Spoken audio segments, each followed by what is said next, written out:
नमस्कार, स्वाद आस्वादमध्ये स्वागत आहे तुमचं। आज आपण बटाट्याची खीर करणार आहोत। हेल्दी व टेस्टी अशी झटपट होणारी खीर तुम्ही उपवासासाठीही बनवू शकता। आणि नवीनच आलेला असाल माझ्या चॅनलवर आणि माझं चॅनल जर तुम्ही सबस्क्राईब केलेलं नसेल तर असेच नवनवीन रेसिपी पाहण्यासाठी माझ्या चॅनलला सबस्क्राईब करून घ्या, बेल बटन ऑन करून द्या। चला मग आता किचनमध्ये जाऊया खीर बनवण्यासाठी। बटाट्याची खीर करण्यासाठी हे उकडलेले बटाटे घेतलेले आहेत। तुम्हाला जेवढी खीर करायची असेल त्यानुसार कमी किंवा जास्त बटाटे घ्या। आता आपण ह्या उकडलेल्या बटाट्यांची साल काढून घेणार आहोत। आपण आता सर्व बटाट्यांची साल काढून घेतलेली आहे। आता ह्या बटाट्यांना आपण कुस्करून घेणार आहोत। किसून घेतले तरी चालतील किंवा हाताने कुस्करले तरी चालतील। सर्व बटाटे कुस्करून तयार आहेत। आता आपण इतर साहित्य बघूया। मध्यम आकाराच्या 4 बटाट्यांसाठी आपण हे अर्धा लिटर दूध घेतलेलं आहे।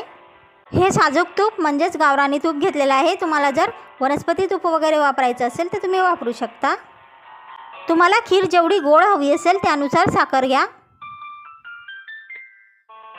हे ड्रायफ्रूटचे तुकडे करून घेतलेले आहेत। काजू, बदाम, पिस्ते, चारोळी वगैरे असे आपण ड्रायफ्रूट घेतलेले आहेत। उपवासाला ही खीर बनवत असाल तर त्यानुसार तुम्हाला चालत असतील ते ड्रायफ्रूट घ्या। हे वेलदोडा पूड व जायफळ पूड घेतलेली आहे। चवीनुसार मीठ घ्या। हे खोबऱ्याचे तुकडे कापून घेतलेले आहेत। चला मग आपण आता खीर बनवून घेऊया। तापलेल्या तुपामध्ये आपण आता खोबऱ्याचे तुकडे घालून घेतलेले आहेत। खोबऱ्याचा थोडासा रंग चेंज झाल्यानंतर आपण ड्रायफ्रूटचे तुकडे घालून घेणार आहोत। सर्व साहित्याने व्यवस्थित फोडणी बसू देऊया। खोबऱ्याचा वगैरे रंग चेंज झाला की आपण समजायचं की फोडणी बसली। आणि मग आता आपण दूध घालून घेणार आहोत।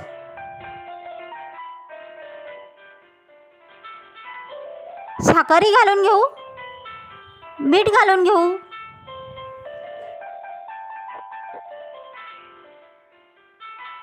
दुधाला उकळी आल्यानंतर आपण कुस्करून ठेवलेले बटाटे घालून घेणार आहोत।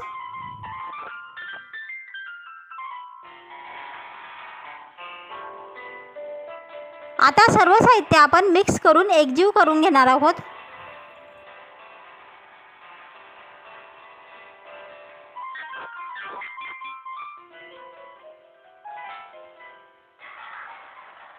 खीरला उकळी आल्यानंतर आपण आता वेलदोडा व जायफळची पूड घालून घेणार आहोत। एक उकळी आल्यानंतर आपली खीर तयार आहे।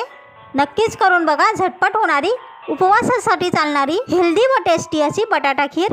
आणि नवीनच आलेला असाल माझ्या चॅनलवर आणि माझं चॅनल जर तुम्ही सबस्क्राईब केलेलं नसेल तर असेच नवनवीन रेसिपी पाहण्यासाठी माझ्या चॅनलला सबस्क्राईब करून घ्या। न विसरता बेल बटनही ऑन करून द्या। आणि हा व्हिडिओ जर तुम्ही फेसबुकवर बघत असाल तर फॉलो करायला विसरू नका। चला मग आता भेटूया पुढच्या रेसिपीमध्ये। तोपर्यंत स्वतःची काळजी घ्या, स्वतःच्या कुटुंबियांची काळजी घ्या। पुढच्या रेसिपीपर्यंत नमस्कार।